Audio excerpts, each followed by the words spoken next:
Hey everyone, today we are diving into an exciting and a highly relevant topic, which is implementing AI agents in marketing. And our guest today is a seasoned expert in AI driven marketing. He first discovered the power of AI through a company called Black Crow, and today he's here to share valuable insights on how agents are shaping the future of marketing. Hello, Frank. Welcome to the show. Thanks for having me. It's good to be here. My Um, pleasure. yeah. Cool. Yeah, go for Yeah, it. yeah, let's start by getting to know you a little bit better. So, can you share your journey into the world of AI and marketing? Like, how did your experience with Black Crow shape your perspective on AI? So yeah, myself, I've been sort of in sales for well over a decade, and then at some point in my journey, so after working for companies like Google or SimilarWeb, then I got into a company called Black Crow. Black Crow is a company that in the machine learning space, and essentially Black Crow allows you to predict in real time the probability of a user doing something. So, for example, buying something on your site, doing a particular action, and then that real time intent you can utilize in many different ways, whether you're passing that piece of data, let's say, into Google Analytics or Google Ads account, and then you can essentially bid based on users that are more likely to buy your product versus those that are not likely to buy the product. Now, the way that the machine learning just generally compares is if you look at sort of the world of marketing or advertising. So a lot of marketing folks have been using what's called rules-based, let's say, segmentation or targeting. So let's say any person who was on the cart page on my site, let's say from an e-commerce store, then I should definitely retarget those users. And that's a rule that you set. And you can do a bunch of different rules, right? And then the way that compares versus, say, machine learning, it doesn't matter where the user is on your site. You can predict the intent on any of the pages, which essentially is a lot more powerful and typically drives a seven-figure bottom line improvement to your business if you're like a multi-million-dollar, let's say, e-commerce store or whatever other website. But essentially, the more traffic you have and the more revenue you have on your side, you should definitely be using sort of machine learning. So yeah, that's where, I spend a fair bit of amount of time in my career, essentially talking to a lot of CMOs, VPs of marketing, essentially in different businesses, whether that's, these are airlines, OTAs, e-commerce sites, even SaaS companies, when they had a lot of traffic, then targeting the right users based on the intent was very, very powerful. And if you spend like millions of dollars in ads with Google, Facebook, etc., then optimizing based on these sort of audiences was super, super powerful. Awesome. I guess you've got an ample amount of experience with AI already. Looking forward to learn more on this topic today with you. Awesome. To set the stage, I would like to ask this question that's been on my mind for many months now. So, like, how did we get to the point where AI is becoming, such an integral part of marketing? What's accelerating the need for AI adoption in marketing today? So I think if you look at macro level trends, so for example, if you look at CAC and efficiency, so CAC means cost of customer acquisition. If you look at companies' ability to acquire net new dollars for their business, is becoming more and more expensive. It's literally kind of sort of going through the roof. And essentially, for some companies, it's just not very efficient to be acquiring these dollars altogether, based on the old school sort of processes that they had in place, whether these are rules based or not, doesn't really matter. But ultimately, acquiring net new dollars is super becoming more and more expensive. Then yes, so then introduction of LLMs, whether that's by OpenAI, etc., unlock the whole new world and possibilities ultimately to keep your headcount flat in your organizations, reduce your headcount potentially, and supplementing essentially your current headcount in marketing and sales with some form of LLMs, right? So the ability that where you can sort of programmatically provide some sort of into an engine or context into an engine, and then you get some sort of output, right? So this is what a lot of marketing people do. So an example of that will be an ad copy. So ad copies used to be written like heavily by folks in marketing, fine-tuning, optimizing. It was a very repetitive work. You used to outsource that to an agency, and that used to also cost a lot of money. But these days, there's a bunch of tools in AI that use these LLMs off the shelf that you can just plug in and then write beautiful ad copies, even compute beautiful creatives, even like, which are all done by AI. And nowadays, what you're seeing is essentially these sort of fake influencers as well. I've seen a lot of companies from Y Combinator popping up these days, where they say, hey, listen, you can generate this avatar, which will be it's essentially a fake person of your business. And that avatar can drive millions and millions of impressions. And a lot of people on the web don't even know that these people are not real. But that's essentially the world that we are getting into, where all these sort of AI capabilities unlock humongous efficiency levels for companies, which helps these companies to become essentially super lean and super mean. So what I mean by that is, let's say 5 years ago, right, when we didn't have this sort of wave of LLMs, when you look at companies, let's say from San Francisco or even in Europe, companies used to be much bigger in terms of the headcount when they used to start these companies. And generally speaking, companies used to have a lot more headcount 5 years ago. But if you look at a lot of the stats in terms of how much, for example, companies make in terms of revenue per headcount, that increases exponentially, actually. And this has to do when you're small, as I said, small companies, just, companies are starting off, all the way to big companies. So, for example, in bigger companies, a big wave that we're seeing across companies like Klarna, IBM, etc., where they're cutting down heavily on the support stuff, because essentially these companies use a lot of these LLM capabilities to automate a lot of the parts of the business, because people have a lot of very simple questions when they get, let's say, go into chat support, or essentially in support generally if they write an email, etc. And companies used to use human labor, folks from out of university, etc., to answer these simple queries. But with the introduction of LLMs, you don't need all that labor anymore. And the beautiful thing with LLMs, so large language models, is the fact that you can reduce cost, you can increase the quality of the output, and then you can make it much, much faster. Meaning, for example, the customer can get the response much, much faster, right? So there's multiple different advantages of why companies are aggressively implementing these capabilities to ultimately increase the margins, right, within their business. Typically, what is a threat just ultimately is essentially wherever you have huge teams in an organization, that's sales, maybe finance, customer support, etc. Those and these teams do a lot of essentially repetitive work in those teams.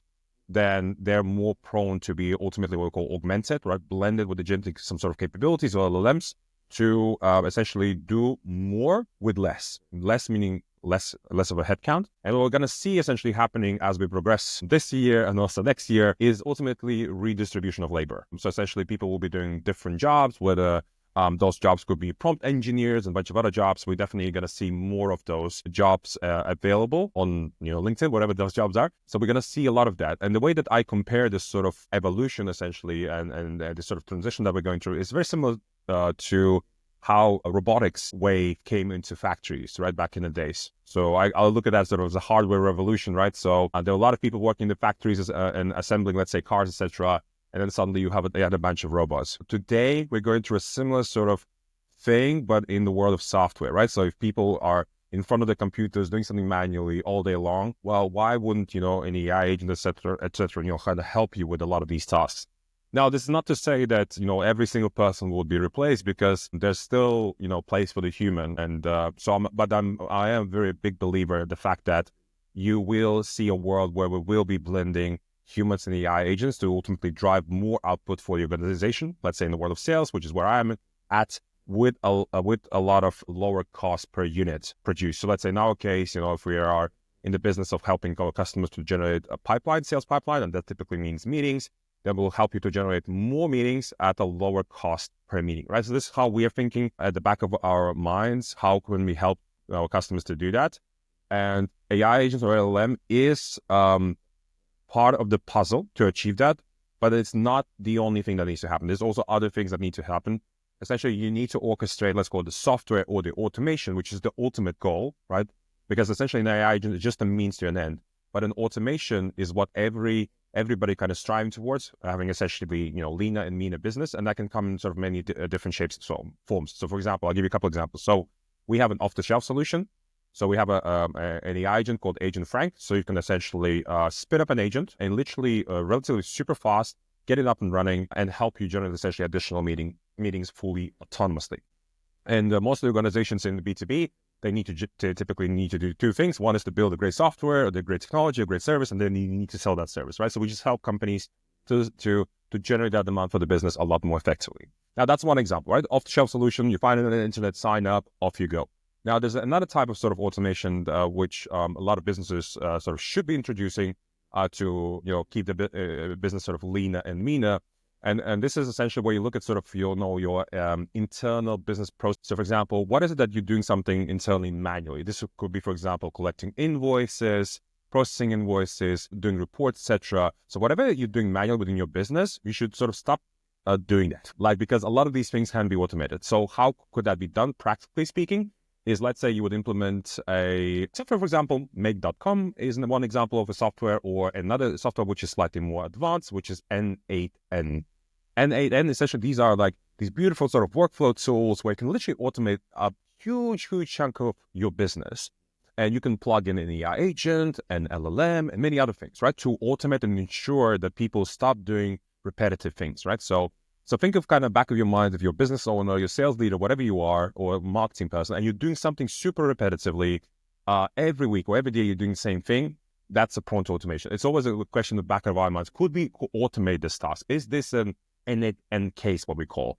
Because we do use N8N internally, for example. And for example, so our goal to become sort of leaner and meaner is to produce this year 1,000 N8N flows. That means we want to make this sort of business like a machine where everything just runs, right? And you don't have to worry about stuff. And if something's broken, then you may get a ping in Slack, right? That's the sort of the business, the sort of the feeling we want to have for every single employee that works here at the Forge.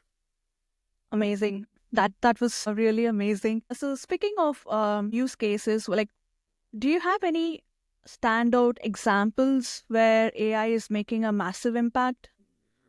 Yeah, and I think there's a lot of AI agents that make a huge impact. I think let's take one example. I'm not from our space, but something else. I already mentioned customer support. The number one company in customer support today, for now, is and within Intercom, they have this sort of AI agent, which is called Finn.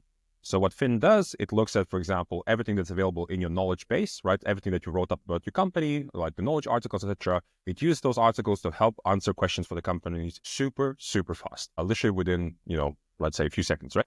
Super awesome, especially if you have customers, around different parts of the world, different time zones, right? And your employees only work in the West Coast US, as an example, right? And you don't cover all the time zones.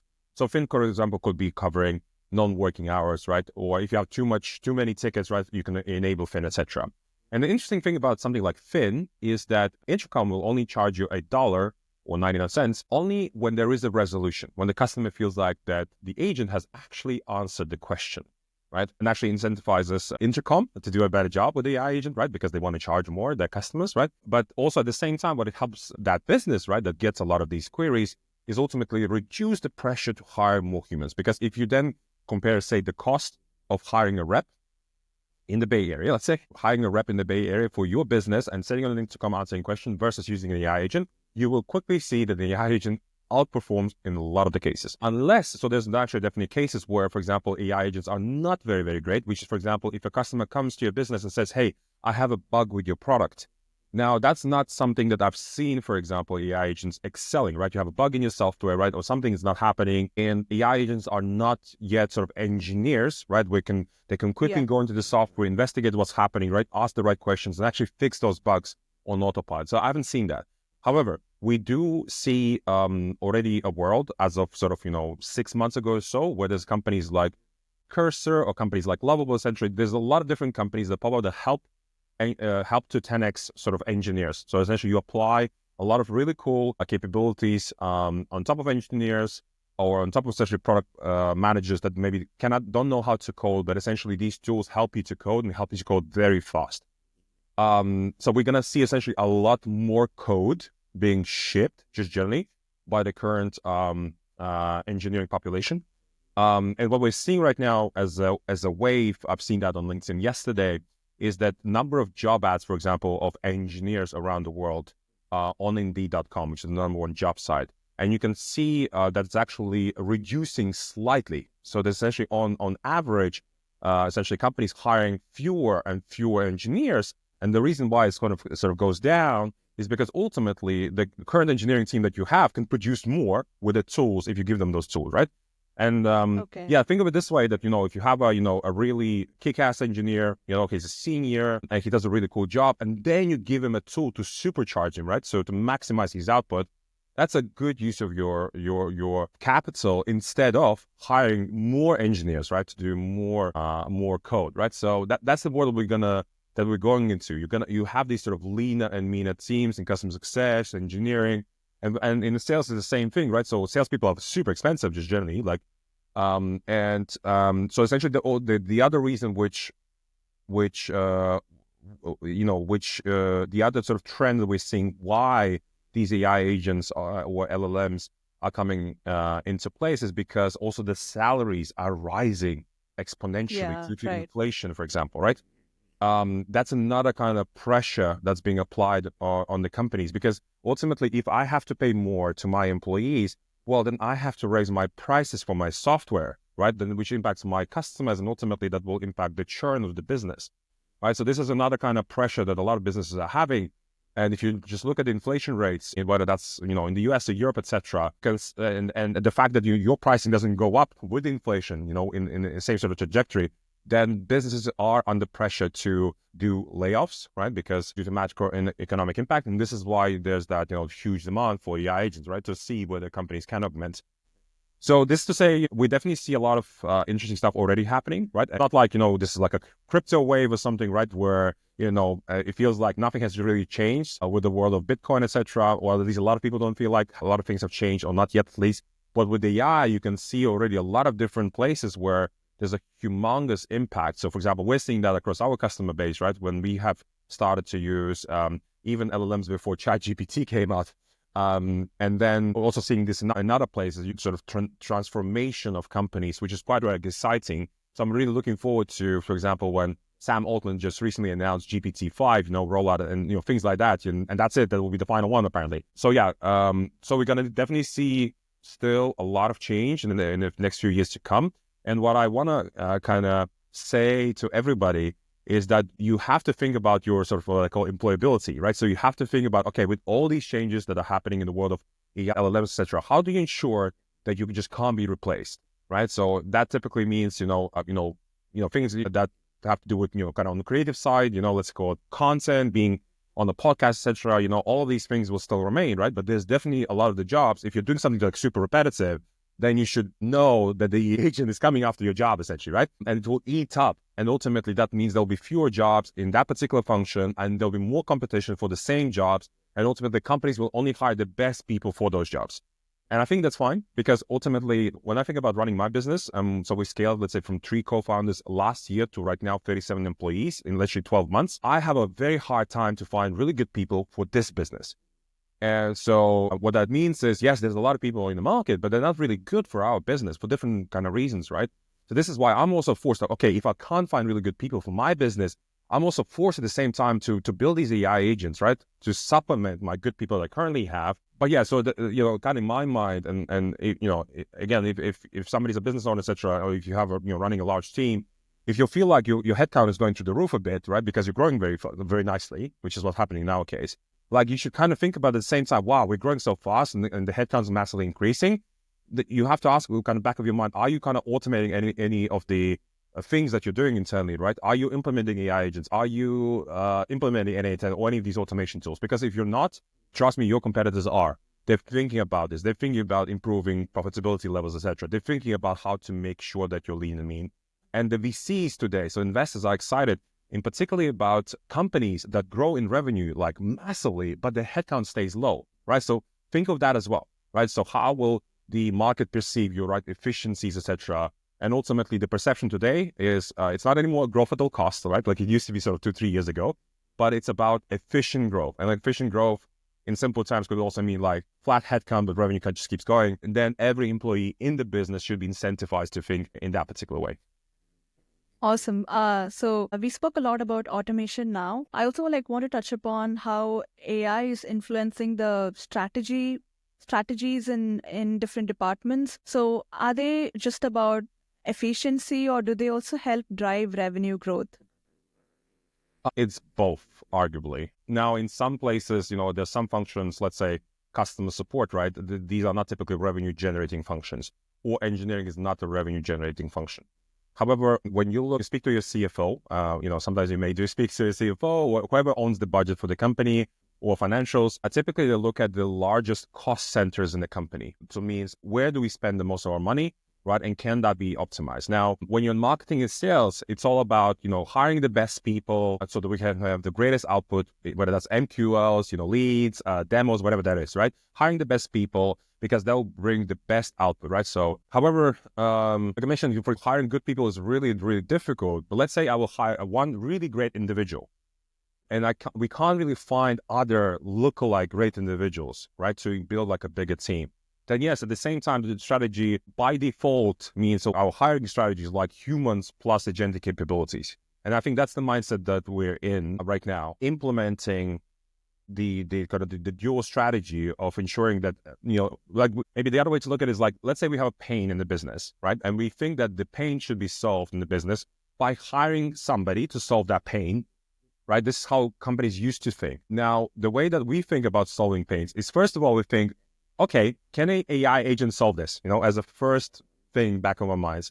Then if not, okay, if an AI agent can't solve this because there's no company, let's say, that popped out of YC that solved this for now, cool, no problem. Can some sort of automation solve this? So again, N8N, make.com, can we sort of automate this somehow?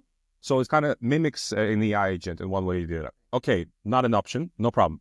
Now, as I said, hiring humans is very difficult. Then you start thinking about human options. And the next human option that comes to mind is outsourcing to a freelancer, an agency, etc. Because freelancers, agencies, etc., they specialize in these particular areas to solve that pain. But to hire an individual sometimes to solve a particular pain is like super impossible, essentially. So I'll give you an example in our case. So we had a pain that we needed to produce content on our site, which would be really well SEO optimized for our niche, right? That was the pain that I had. And I was thinking, do I hire a person? Can AI agent build content? No, AI agent can't. Can I do it via N8N? No, I can't. Then the next step is like, all right, so it goes, the human question, okay, outsourcing or hiring a person in-house. I scoured my whole LinkedIn. I could not find a person that could be really good for this particular problem. And then, yes, an agency typically is the third option that I would say. So find the sort of the specialist, the freelancer or agency that could really do that work. And then the last resort is the human, really, that you hire into your business, right? So this is how I think about things these days. And I think this is how most companies should be thinking about if you want to be lean and mean. Awesome. And you also mentioned about how companies should adopt AI agents. So are there multiple types of AI agents? What types do you see in your everyday? And can you share some exciting examples from that? Sure. So one thing I mentioned, so there are these sort of, let's call it off-the-shelf solutions. So one example of that is, let's say, our own agent, right? So I'm gonna give you an example of that. So what our agent does, this is important for companies that want to reduce their CAC, or maybe that they're lazy when it comes to sales. They say, "Oh, Frank, I don't want to do any sort of prospecting, pipeline building." They're just lazy, and it's fine. There's a lot of people that are lazy, so that's why we're in the business where we help sort of these lazy people. Then the other people that we help are that are not competent in sales. They just don't know how to build pipeline. That's fine. So you can kind of learn everything yourself, how to do it, and become a great salesperson, do prospecting, whatever, all that stuff. But if you're not great at that, maybe you want to use an off-the-shelf solution, an AI agent that could do it for you, and it caters for most of the kind of use cases. So what is the main use case, a typical B2B company? Well, you need to build pipeline, you need to get these meetings, you need to close these deals, right? And then this is how your company typically grows, whether you're a B2B SaaS company or some other B2B company. Now, what the agent does, which essentially mimics a sales development rep or business development rep, is we set an ICP within the software. Against that ICP, we can either source the leads against the ICP across multiple databases in the world, or there's a second option that the customer can just literally pick a list from the CRM and we will just process that. Then what the agent does, what a typical rep has to do, is really craft a great email. And if somebody doesn't know what a great email is, just go to salesforge.ai and there is a section which says Experience Agent Frank. You can literally just pop in your email, put your LinkedIn, and you'll see an example of that email. But essentially, a unique email is an email that's relevant, personalized to you. And we're essentially trying to match what is it that you're selling. So we call that the seller data, or why the heck you're reaching out, together with the buyer data. What do we know about that potential buyer based on publicly available data? So for example, that could be the website of the prospect. That could be the LinkedIn URL, where we literally access in real time. We fetch everything that we know about you that's relevant to what is it that you're offering. We could check, for example, what's in the CRM. Did we have any conversation in the past with you, etc. So that is the context that goes into the computation. So the seller data and the buyer data, we marry these two data sets and we compute on top of that in any language. Whether you want that email to be delivered in English, in French, German, etc., it's up to you. I always say, do not send an email in English to a Frenchman; it will backfire. But if you do send emails in French to a Frenchman, guess what? A lot of replies coming back, right? So localization is like super also important to drive performance. And essentially these agentic capabilities make it, make it possible. Imagine you would send an email to a person in a language that you don't speak, but the AI can do that flawlessly for you. So it's not just one email that we send a proper what we call campaign or sequence, which is 3 uniquely crafted emails to that individual. Essentially every interaction is unique. And then, if a prospect ever replies back, then the agent actually steps in and within a few minutes replies back. So the reason why speed is so important is because that user is currently in the Gmail mailbox, answer to you, and then say, oh, wow, I already got my reply back, etc. But there's a bit of a ping pong sometimes kind of back and forth before you actually book that meeting. So speed is key if you want to increase your meeting booking rate, just generally. This applies for inbound traffic or inbound revenue and also for the outbound revenue, same thing. And the AI agents can make that possible because a typical human, so let's say you're on lunch right now, you get an email, and then you only reply after an hour or two. Now that kills conversion rate. And there's a lot of statistical data to show out there that if you reply to your prospect, after more than 2 hours, then the probability of the conversion, essentially deal happening, reduces significantly the more time passes. So this is why it's super important. Typically, there should be what I would say a 2-hour SLA on every reply from a prospect if you're looking to maximize your conversion rate. Now, in the agent can do that fully autonomously. And then all you do when in that conversation, when it happens back and forth, is to set a goal. So the typical goal is there's a bunch of different goals that you can set for an agent. Let's say goal 1, which is a thing that I already mentioned, is the macro conversion that we're going after, which is, let's say, meeting booked, right? So you're saying the agent, hey, agent, we want to book a meeting with every person that we're interacting. So you can hook up, say, your calendar link, your HubSpot link, or you can tell the agent, hey, agent, please, I would like to get their cal link and then book into their link or their calendar. And the reason why this is important is because there's definitely power dynamics. A lot of sellers out there say, hey, here's my link. I would really love to chat with you. But the customer is the king. You should really ask for their time, their availability, their link. And this is one of the biggest things that, from my experience, sellers fail at. They always send their link. No, always ask your customer, hey, do you have a link that I could use to book some time in with you? Again, the agent can do that. And then the other goal, so a lot of companies, let's say PLG companies, don't want to have any meetings whatsoever, but they still want to use an AI agent to drive the revenue for the business. So instead of the meetings, a lot of them, what they do with us is you can essentially implement what's called a URL within the AI agent, where the AI agent will say, hey, if you want to check this out, hey, here's the sign up page, for example, or essentially a particular section on the website where an agent will try and drive that lead to, and then I guess your site takes over and then your site converts. So that's an example where off-the-shelf solution can do end-to-end sort of, pipeline generation for a business. Now, the other type of AI agents is where, as I said, you can do something like N8N. So you can implement the full-on automation. So I'll give you another example. So let's say the other way how we generate leads for our business is when somebody sends me a cold email and that cold email lands in spam. So the way that I have set up my, it's called spam box, as I have cooked up my spam folder essentially to N8N. And whenever I get a cold email and it lands in spam, then I pass that email and the context into the agent through N8N. Then when we analyze, is this email a cold email or not that landed in spam? If it is a cold email and somebody's trying to pitch me back, then one of the other things that we help for every business is to improve the deliverability. So, right. So then what we do is we fire away back an email to that individual saying, hey, it looks like your email landed in spam. And it looks like, one of the reasons why it landed in spam because you sent a template to me, you did not personalize, etc., which is essentially the reason why a lot of companies get these spam reports, right? So, and that's it. So we will fire an email back, and guess what? You can get a lot of replies and essentially book people into demos. So that's another example, essentially, where you, in a clever way, using something about your business, but because we offer sales technology, then we can also convert these individuals that land in spam then into Agent Frank sales. And I'll give you an example of what happened really in our business. So we had this one employee. He's currently our head of YouTube. His name is Simon or Sam. He changed his name, so I'm not sure why. But essentially, he sent me an email a long time ago, a cold email trying to pitch me the idea of becoming famous on TikTok as a brand. And he landed in spam, and he was using competitive software. It's like, hey, listen, you landed in spam. So I was doing that manually, right? Back then, before all the AI agents came in. So you land in spam, and then he became a customer, and then he became an employee, later on. So that's an example of trying to think of clever ways of like, okay, you've done this.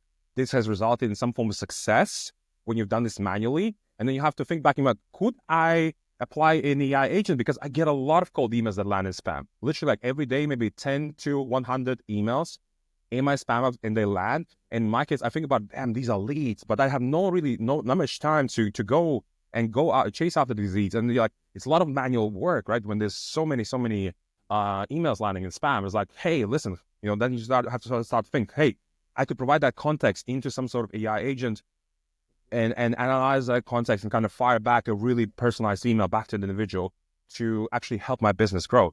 So yeah, I welcome a lot of cold emails that land in spam, because you'll be getting an email clever. from me. Yeah. Awesome. That's very clever. Okay, I want to jump back to one of the points that you mentioned in your intro. So you briefly mentioned about the difference between machine learning and generative AI. I want to dig more into that. So I know that those two are different topics, but could you break down the key differences and how each is used in marketing today? Yes, so machine learning exists for a very long time. Apparently, I read it exists since 1980s. That's a very, very long time ago. When machine learning as a concept was mentioned for the first time ever, and has massively evolved over time. Now, the reason why machine learning as a concept exists, at least, when I'm doing things in marketing or in sales, you always know that a human, doesn't matter how good you are, me, you, whatever, all the individuals, we have, we always do this thing called human error. There's always human error with the work that we do, right? And then, of course, the more senior you get, the less human error you do, and that's great. But guess what? Imagine if you could predict what is the best course of action for your business, right? Are you not really sure? So you're going to use your domain expertise. You're going to look at some Excel data, what happened in the past, and you're going to try and optimize. As a human, you're going to say, okay, I'm going to do it this and this way. And that's the rules, the setting in your kind of strategy workflow. Now, imagine if you could predict what you should do for your business every day. So I'll give you an example of that. Let's say with our software, for example, we have the ability to run the software as a human, right? So that's Salesforge data. Or you can, essentially, you could use these AI agents, right, to build pipeline.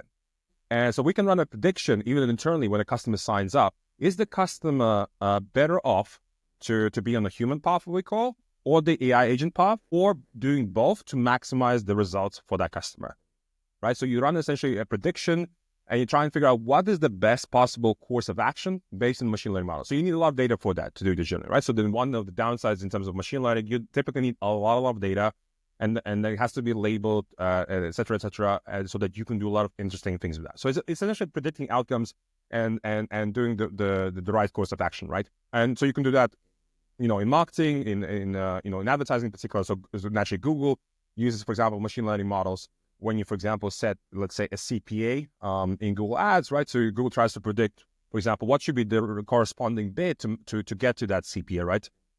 So that's, real life examples of how machine learning is being used, or has been used for decades. And then naturally, large language models came in very, very recently. And this is why the whole world, went bazinga on ChatGPT, and you could put in an input and then you get an output, right? So because you provide some sort of context input, and then you get something back, which was comes back in the form of text. Then the next thing which was a huge wave last year, voice, right? You could speak to an AI agent. Now, if somebody's wondering, how can I speak to one of these cool AI voice agents? There's one cool one, which is my currently my top favorite. It's called Bordy.ai. Bordy.ai, just go on the website. And what Bordy does is Bordy will give you a call and it will say, what are you doing? What are you working on right now? What is your biggest challenge? And then Bordy will try and connect you with another individual somewhere in the world to help you with your challenge. So essentially, that's the only thing that what Bordy does. But essentially, there's a lot of different kind of use cases for, let's say, for voice. So on the voice front, for example, one of the biggest use cases on the voice front is when essentially applying voice agents, let's say, for call centers, right? Let's say customers calling up that particular, I know you have to speak about, let's say, your utility bills, right? And there's something wrong with it.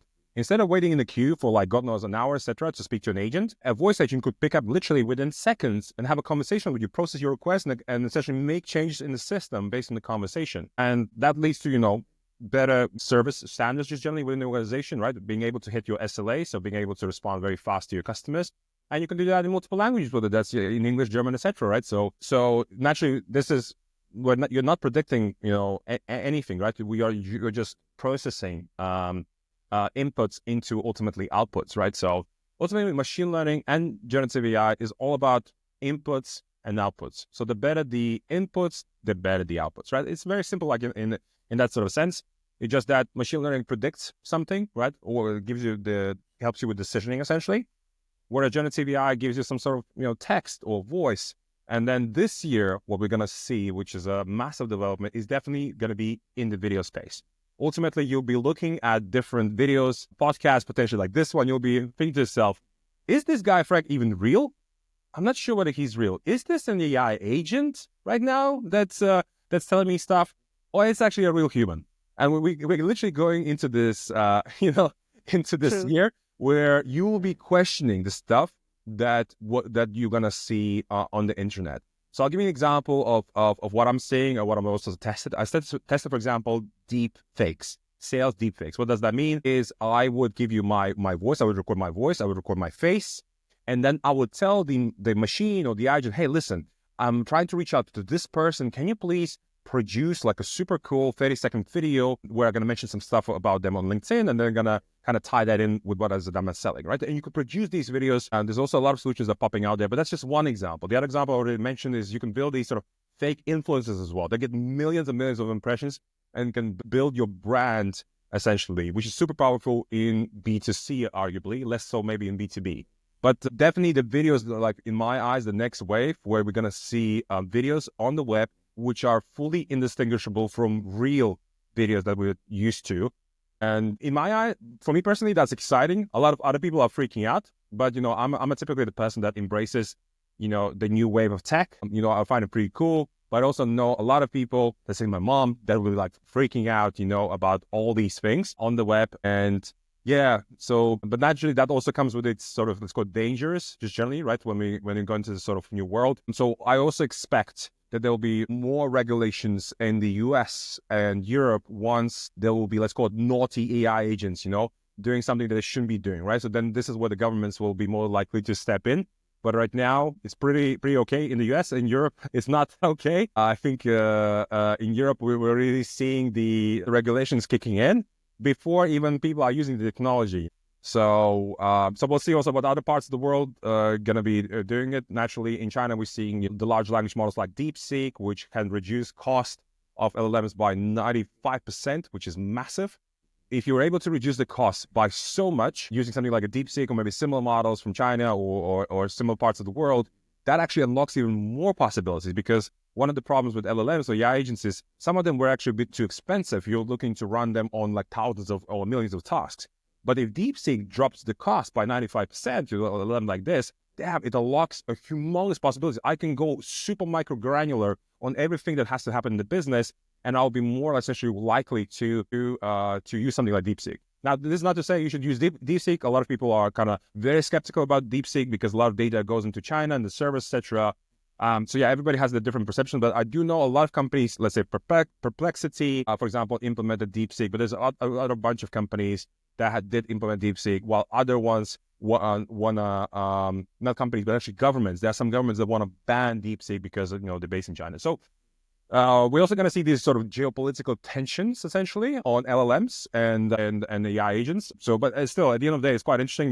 There's still so many billions and billions and trillions of dollars being plowed into sort of LLMs, and everybody wants to become the LLM region, etc. Europe is going after that. US, and everybody's kind of putting a lot of money at it. That for the end user, right, in B2B or B2C means better experience ultimately, right? So you're being able to communicate with these agents to make your life easier ultimately, whatever it is that you're doing, whether that's shopping or anything else really, right? That's quite exciting, just generally, that we're going to see this sort of transformation. But then you also have to be taken into account that there's still billions of individuals on the planet that have not used ChatGPT, So you also have to kind of think back in your mind, hey, yes, there's a lot of companies or individuals, or even this podcast, we're talking about LLM, ChatGPT, many other things, but still a lot of parts of the world have not even yet tested ChatGPT. So the market is still humongous to go after and kind of seeing that transformation bit by bit in different parts of the world.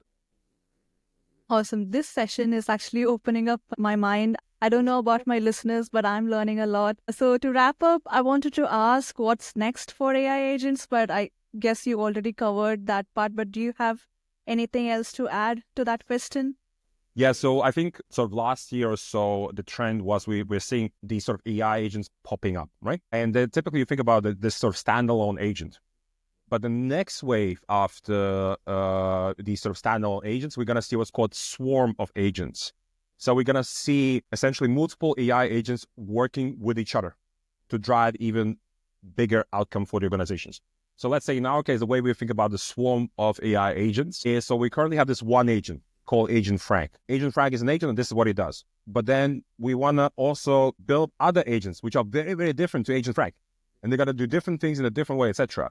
It's just like you're assembling your SDR team, right? So you have Agent Frank, you have Agent Sally, Agent Sanjana, whatever, you've got all these agents and working together as a team to arrive to a bigger outcome, right? So, it's just like humans working with each other, trying to work together to get to that outcome, because each of these agents will do things differently. So they will have different way of thinking about how to solve the problem. They can communicate with each other, etc. We're also going to see things like, agents buying from agents. So we're going to see definitely this interesting world where ultimately that we're moving into, where you're going to have these agent teams ultimately working with each other. But also the other kind of world that we're stepping into. So for example, let's say we are building AI agents to reach out to companies, right, to see if they will be interested in the pain that we're solving for them, right? Then what these companies do, what these potential buyers do, they will also use an agent to process these emails. So we're also going to see a lot more sort of we want one company using an agent to reach out to another company, and then that other company using their own agent to have a conversation kind of back and forth, and to qualify this whether this is a good opportunity or not. And that typically ties to the company sort of data around, okay, does that company have that sort of pain to be solved? Yes, no, right? So that's the context that you can provide into the agent on the buyers and to see if there's something in here. Because a lot of buyers are overwhelmed by more email, messages on LinkedIn, WhatsApp, you name it, calling, etc. But there's still something in there, right? So when you get an email, one of those 100,000 emails is probably of value to that organization. And because the buyers are overwhelmed, they just don't know which one of them is the one. So we're also going to see then a lot of, for example, AI agents processing your emails that come into your mailbox and trying to figure out, okay, across all these hundreds of emails that we get, if it's a cold email, does this, solve my problem, my company? If yes, I may want to talk. I may want to look at that email, right? And then the agent will do that. If not, I don't know, block the user, whatever it is that you want to do, right? If it is not relevant, So we're going to see that sort of also processing. So what I'm trying to say is that we're going to see the AI agents talking to AI agents from different companies, and essentially users using their own AI agents to communicate with each other due to, let's call it, inefficiency that happens in the world of communication between two humans, right? This is why you're going to be using AI agents to have, let's say, the initial qualification. Awesome. This has been such an insightful discussion for me. I know AI in marketing is evolving so quickly, and I'm sure our audience has gained a lot of valuable takeaways from this conversation. So before we wrap up, can you tell us where can our viewers connect with you and learn more about you and Salesforge? Yeah, so the best way to connect with me is always on LinkedIn. If LinkedIn doesn't work for you, I'm also on X, but typically I'm most active on LinkedIn. Otherwise, you can definitely find me also in chat section or somewhere on the website, et cetera, et cetera. But yeah, LinkedIn is typically the best way. Awesome. Amazing. Thanks again, Frank. This was a fantastic conversation. I'm sure we'll be talking more about AI in marketing as it continues to evolve. Looking forward to catching up in the future. Bye-bye. Thanks, John. Have a good one. Cheers.